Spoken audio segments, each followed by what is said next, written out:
For motion graphics productions or any situation in which you want to import vector art into 3ds Max and convert it to 3D objects, you can take advantage of Max's ability to import Adobe Illustrator documents. There are some limitations, but you can get vector art into Max and it will be converted to Editable Splines or Bezier splines.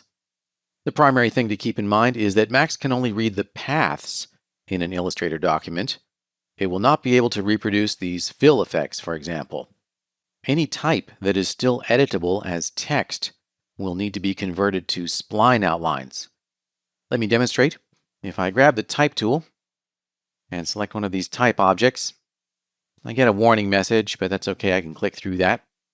Over in the Character panel, we can see that that object is actually a type object. It's got a font, size, and leading, and so on. This will need to be converted to outlines. I'll go back to the Select tool, select that object, go into the Type menu, and choose Create Outlines. That is a destructive edit.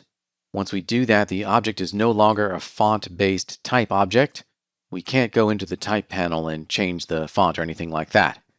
It's just raw Bezier curves at this point. Let's do the same thing with the other type object here. Select that. And in the Properties panel over here, under Quick Actions, we've got a shortcut. We can click Create Outlines. Now both of those type objects have been converted to outlines.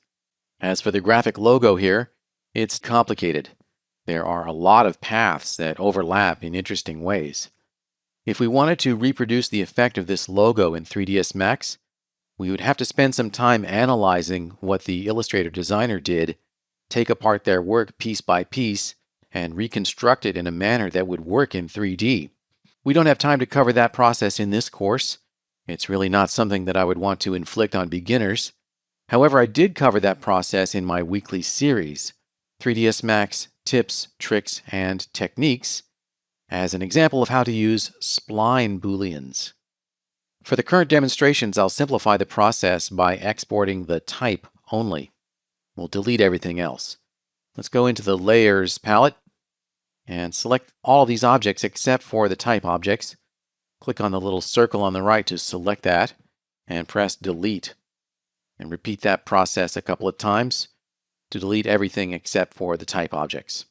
Now we're left with nothing but those outlines, and we can save this out to a new file. Go to File, Save As, and we want to save into the 3ds Max project folder Import subfolder. That's just for convenience because that's where Max is going to go looking when you try to import a file.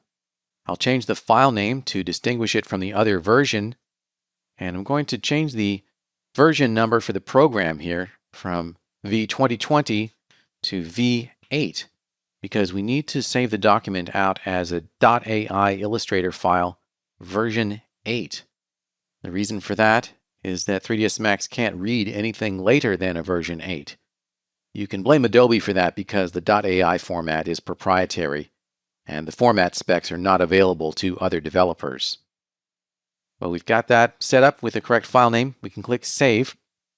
And in the Illustrator options, very critically, we need to change the version over to Illustrator 8. And we get some warnings down here. We can click through, click OK. We get another warning. Click OK there again. And now that file has been saved out as an Illustrator version 8. That's how to prepare an Illustrator document for import into 3ds Max. In the next movie, we'll look at the import process in Max.